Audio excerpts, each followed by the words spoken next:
Olá, meu amigo, minha amiga. Estamos de volta com mais um Portal do José, num momento em que filas continuam a andar aqui no Brasil. Em uma delas, especificamente, o Brasil está muito perto de vê-la terminar, com esclarecimento definitivo sobre os mandantes da morte de Marielle Franco e de Anderson Gomes. Houve uma delação premiada, essa delação foi homologada pelo Supremo Tribunal Federal, e uma delação, eu vou conversar com mais detalhes aqui com vocês, não é apenas alguém dizer alguma coisa, né? São necessárias outras provas apresentadas pelo delator que confirmem o que ele está dizendo. E aí a gente vai poder passar para frente, né? Uma vez resolvido esse crime, entender o que aconteceu, a dinâmica, para que não aconteça nunca mais nada parecido aqui no nosso país. Nós vamos ter certamente informações ao longo dos próximos dias. Eu vou conversar com vocês sobre algumas reações, algumas expectativas sobre essa situação e também sobre outras situações muito importantes e nevrálgicas aqui no nosso país. Antes de mais nada, quero convidar você que está chegando agora ao nosso portal e ainda não nos conhecia para que você se inscreva aqui conosco, conheça também os nossos outros vídeos. Se você gostar, compartilhe, recomende. Não se esqueça, dê o seu joinha, o seu comentário e, se puder, se inscreva aqui também no nosso clube de membros. Você aqui é muito bem-vindo e muito bem-vinda. Gente, eu vou começar aqui com o assunto, né, que eu reverberei aqui com vocês mais cedo, que foi o encontro do Procurador-Geral da República, eu sou Paulo Gonet, com um conjunto de senadores. Eu não tinha a fotografia, agora eu consegui a fotografia, está aqui os senadores, né? Sai aqui um pouquinho da frente aqui, ó. Está aqui o Omar Aziz, está aqui o Marcelo Correia, o Randolfo Rodrigues, o Renan Calheiros, a Soraya Tronic, né? E, enfim, os senadores todos aqui, ao centro, o Omar Aziz, né? Ao centro aqui o Paulo Gonet. Então, recebendo aqui um calhamaço de documentos, né? E a gente presume aqui que esses documentos, sendo protocolados, eles vão fazer com que muitos dos crimes cometidos durante a pandemia, eles voltem a ser examinados, porque há uma situação formal, né? O ministro Gilmar Mendes, em dezembro, ele rejeitou o pedido de arquivamento feito por Augusto Aras para uma série de crimes e mandou voltar novamente à Procuradoria-Geral da República para que refizesse todo o entendimento sobre aquilo que estava sendo apresentado. Então isso foi um ato concreto que vai fazer com que, junto com essas manifestações dos senadores, a Procuradoria-Geral da República observe bem se esses criminosos da época da pandemia, se eles cometeram crimes ou se não cometeram crimes, se foi tudo fruto da nossa imaginação ou se foram meras narrativas, né? O que é mais impressionante e chocante nesse fato aqui é que os grandes veículos de comunicação não estão reverberando ainda esse tipo de iniciativa. Era para ter reportagem em todos os telejornais, mostrando o que aconteceu na pandemia, mostrando aquelas cenas, mostrando os números, mostrando a escalada, mostrando o que fez a figura do inelegível, as pessoas que estavam no seu entorno, para refrescar a memória das pessoas. Coisa que não foi feita, inclusive durante o período da pandemia, como eu sempre denunciei aqui no nosso portal. Nunca foi atribuída uma responsabilidade direta ao presidente da nação, aquele que tinha o dever político e jurídico de comandar, de coordenar o enfrentamento a essa situação toda. O Supremo Tribunal Federal teve que entrar em campo para dizer que o genocida não podia interferir nos estados e municípios para proibir que eles fizessem as medidas de isolamento social, as medidas sanitárias, a imposição de máscaras nas pessoas, né? Então, isso tudo, gente, ressalta como houve uma cumplicidade dos grandes veículos de comunicação com o genocídio que nós tivemos aqui no Brasil. E eles continuam a insistir nesse tipo de comportamento, né? Bom, mas vamos ver o que vai acontecer, né? Agora já temos não só 15 dias, né, como eu já mostrei para vocês. Moraes dá 15 dias a Gonet para decidir se denuncia ou não Bolsonaro por fraude nos cartões de vacina. Matéria de ontem. Então hoje nós já estamos com 14 dias. Vai dar para a gente fazer até uma contagem regressiva, né? Espero que o Procurador-Geral da República ele não peça mais prazo para essa história, né? Que a gente, pelo menos, terminada agora essa saga que esclareça o homicídio contra Marielle Franco e Anderson Gomes, que a gente agora possa voltar os nossos olhos para outras situações também, né? Que isso seja definitivamente aplacado. Em relação ao crime de Marielle, ou contra Marielle, a notícia de hoje à tarde. Advogados de Rony Lessa abandonam defesa após acordo de delação. A explicação dos advogados é a seguinte, que eles não trabalham com delação premiada, eles não trabalham com delator.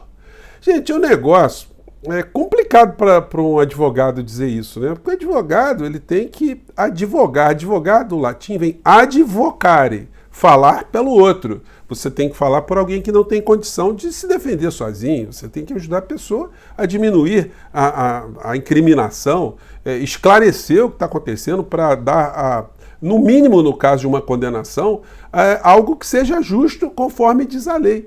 Então, fica uma coisa meio estranha, né? E isso demonstra porque que essa delação não saiu antes. Vai que o assassino estava a fim de falar isso muito mais cedo, e os advogados funcionaram ali embarreirando contra os interesses do seu cliente, o que é a coisa mais absurda e mais surreal ainda.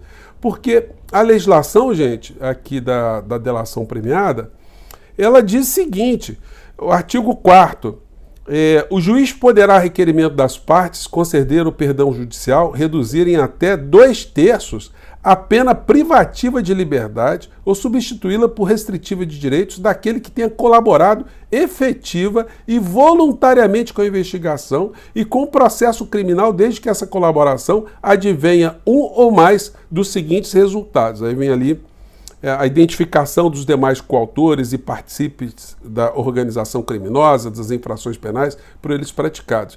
Então, se existe na legislação uma possibilidade do cliente do advogado ter uma redução de até 2/3 nos crimes que ele está sendo acusado, o advogado vai dizer, não, eu não quero não, você vai ter que se ferrar, melhor você ficar se ferrando aí, porque nós não vamos dar ou elucidar a responsabilidade de outro criminoso, não. O outro criminoso vai ficar impune e você vai ficar lascado também, né? Coisas estranhas, né? Eu acho que esses advogados aí, esses colegas aí, vão ficar mal no meio dessa fotografia aí, tá? Bom, e daí a gente passa para outros assuntos aí que tem a ver com uma batalha permanente que nós estamos travando aqui nas redes sociais. E isso tem que ser chamado a atenção do presidente da República, que é um homem antenado, mas é um homem de outra geração. Ele está achando, de repente, o presidente da República, que se ele fizer um governo que seja muito efetivo na economia, que as pessoas tenham uma sensível melhora, possam perceber uma coisa aqui, outra acolá, que isso já bastará para que eleitoralmente, para que politicamente o conjunto majoritário da sociedade volte a acreditar o seu voto na mesma corrente política ou nele mesmo, ou no candidato indicado por ele. Esse é um raciocínio absolutamente equivocado e ultrapassado. Basta a gente ver, não precisa ser muito perspicaz em questão de comunicação, que figuras abjetas, como o ex-presidente da República, conseguiu se eleger aqui no Brasil fazendo as coisas que ele fez e conseguiu 58 milhões de votos.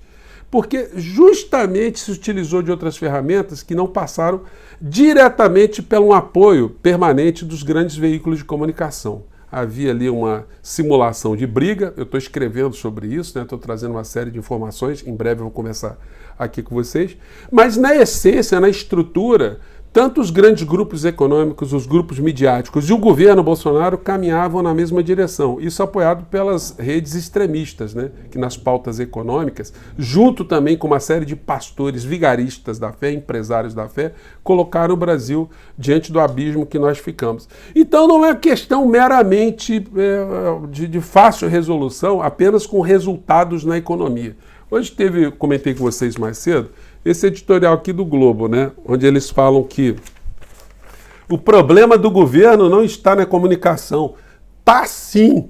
Esse é um problema fundamental, porque se a gente levar em consideração que o genocida não fez governo aqui no Brasil, ainda conseguiu um apoio muito grande, o que é isso senão um efeito de uma comunicação ainda trabalhada em cima do medo, do pânico moral, das mentiras, das falcatruas, do estelionato, do todo tipo de invenção imaginária de pânico que eles fizeram contra todos nós. Então isso precisa ser entendido pela área de comunicação do governo e também pelas pessoas que estão no entorno do presidente da República. É necessário que o Partido dos Trabalhadores, os partidos coligados, que personagens importantes venham a chamar o presidente da República para esse enfrentamento. Ele não pode ficar só tomando pedrada e ficar numa posição reativa. Não, a comunicação tem que ser politizadora, como eu sempre disse aqui para vocês, né? Daí a gente vê situação como essa aqui, recuos uns atrás dos outros. Lula mandou interlocutor avisar a Silvio Almeida sobre veto às celebrações dos 60 anos do golpe de 64. Gente, isso é um negócio absurdo. O governo, de fato, não tem que pegar todos os ministérios, tem que ficar fazendo semana comemorativa para lembrar, não tem que ficar mobilizando isso de uma forma ostensiva para hostilizar quem quer que seja. Mas um governo que tem um Ministério de Direitos Humanos, esse ministério tem que falar sim sobre infrações de direitos humanos que nós vivemos aqui no nosso país a partir de um golpe militar, um golpe empresarial, cívico-militar que nós tivemos aqui no Brasil. Em todos os anos, no mês de março, no dia 31, desde que eu era estudante, eu me manifestava junto com meus amigos, meus colegas, contra aquele fato que fez uma transformação absolutamente nefasta no Brasil, cujos efeitos ainda pairam, né, sobre nossas mentes, nossos corações.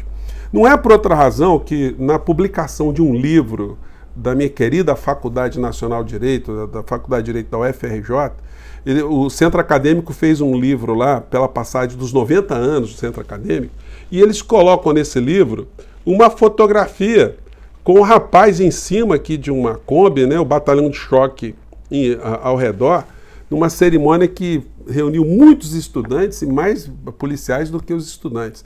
Aqui em cima sou eu, né? Ou era eu, bem mais magrinho, mais jovem, né, mais cabeludo, mas muito destemido, né? Destemor esse que eu nunca perdi, muito veemente também. Então, nós já naquela época a gente se manifestava, nós nos manifestávamos enquanto estudante. Então agora na passagem de 60 anos é uma situação que não pode passar despercebida. Tudo bem que o governo tem que fazer uma lembrança protocolar, uma lembrança institucional, tem que marcar ali algum tipo de posição, né? Isso aí tem que fazer de qualquer maneira, não pode dizer que não existiu.